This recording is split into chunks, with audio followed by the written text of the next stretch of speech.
시청자 여러분, JBCN 뉴스 시작하겠습니다.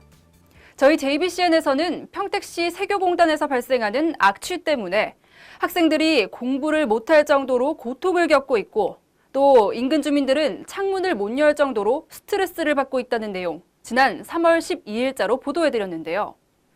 이에 대한 행정당국의 대책은 세워졌을까요?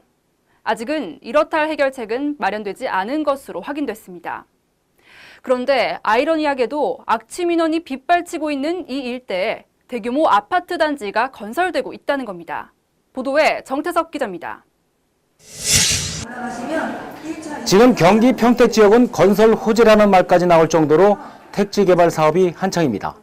이미 380만 제곱미터 규모의 삼성전자와 화성 동탄 2신도시보다 3배가 넘는 고덕 신도시, 심지어 17곳에 달하는 민간 개발 사업 또한 기지개를 펴고 있습니다.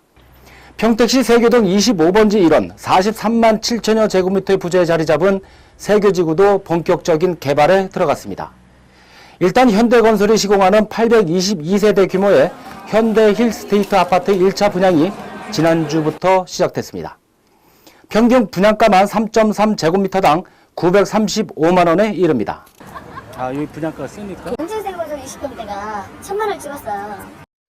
그런데 지상 28층의 고층 아파트까지 들어설 이곳은 공교롭게도 평택 세교공단 바로 옆입니다. 평택 여고와 세교중학교 학생들 그리고 인근 주민들까지 무려 6년이 넘는 세월 동안 악취로 고통받고 있는 곳입니다. 학교 학생들은 좀 깨끗한 환경에서 공부를 하는데 저희 학교는 깨끗한데 밖에서 들어오는 공기 때문에 그렇다면 좀 공부하기가 좀 처지거나 힘들 때가 좀 있는 것 같아요. 아침에 올 때 저희가 약간 뿌열 때도 있고 냄새가 심하면 애들이 숨쉬기를 되게 좀 이렇게 숨 쉬어도 되나 싶을 정도로 애들이 많이 고민하고. 지금도 사정은 마찬가지입니다. 학생들은 악취가 날 때마다 짜증을 낼 정도로 예민해졌습니다. 본인이 이렇게 느꼈을 때는 어느 정도였어요? 좀 여기서 내가 진정 공부를 해야 하는 건가 좀 약간 되게 좀 냄새 맡기가 좀 그랬고 좀 예, 지금도 약간 저기압일 때 그때는 이제 악취가 많이 나는 편이고요. 특히 이제 타이어 탄 냄새 같은 것들이 좀 많이 나는 편입니다. 인근 아파트 주민들도 스트레스가 이만저만이 아닙니다. 머리가 아플 정도로 냄새가 심한 날에는 창문을 여는 건 엄두도 못 내고 건강상의 문제는 없는지 큰 걱정까지 생겼습니다. 비닐이나 쓰레기를 태우는 것 같다 막 그렇게 얘기했거든요. 그래서 애들이 문 닫으라고. 그러니까 막바람 심하게 칠 때, 그러니까 저희가 집이 바람이 되게 잘 통하거든요. 그럴 때는 진짜 확 애들도 느낄 정도로. 행정당국에서도 지속적인 단속을 벌이고 있지만 정작 해결책은 찾지 못하고 있는 실정입니다.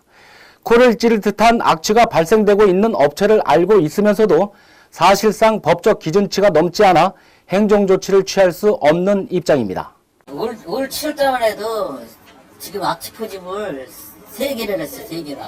근데 기준치가 넘쳐요. 저희도 한번 넘어라 이거요. 그렇다면 분양 문의를 받으러 온 소비자들에게는 이 같은 주변 환경에 대한 정보가 정확히 전달되고 있을까? 산업단지에서 뭐 냄새가 난다든지. 근데 약간 꺼려지긴 했어요. 왜냐면 여기 산업단지가 뒤에 있으니까. 혹시 그런 부분을 이제 분양할 때 뭐 상담을 좀 받으셨나요? 아니요? 전혀 그런 얘기 안 하던가요? 네. 이 악취라든지 뭐 소음이라든지 뭐 이런 우려 같은 거 생각 안 해보셨나요? 그래서 지금 고민 중이에요.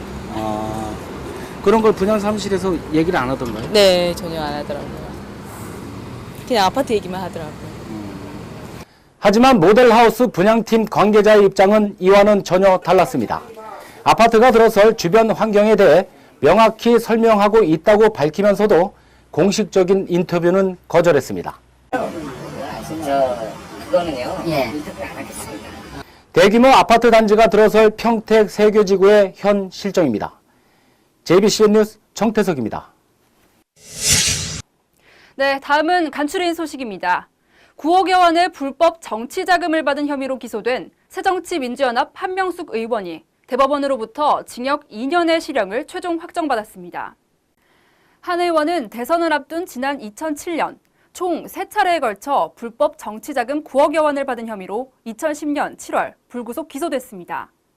1심 재판부는 한 의원에게 무죄를 선고했지만 2심 재판부는 1심을 뒤집고 징역 2년과 추징금 8억 8,300여만 원을 선고한 바 있습니다.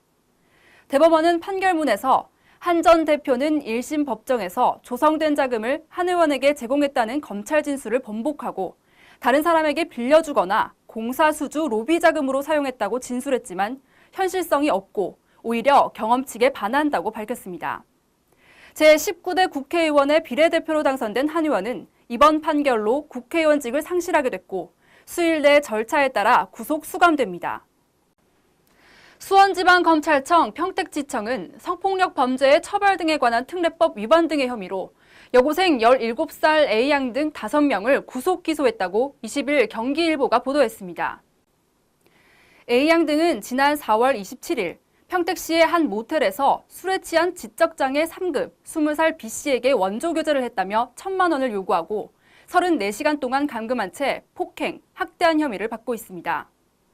이들은 술을 마시던 중 B씨가 동석했던 A양에게 호감을 보이자 모텔로 유인하도록 하고 10분 뒤 방으로 들어가 누워있는 장면을 동영상으로 촬영하고 경찰에 신고하겠다며 돈을 요구한 것으로 조사됐습니다.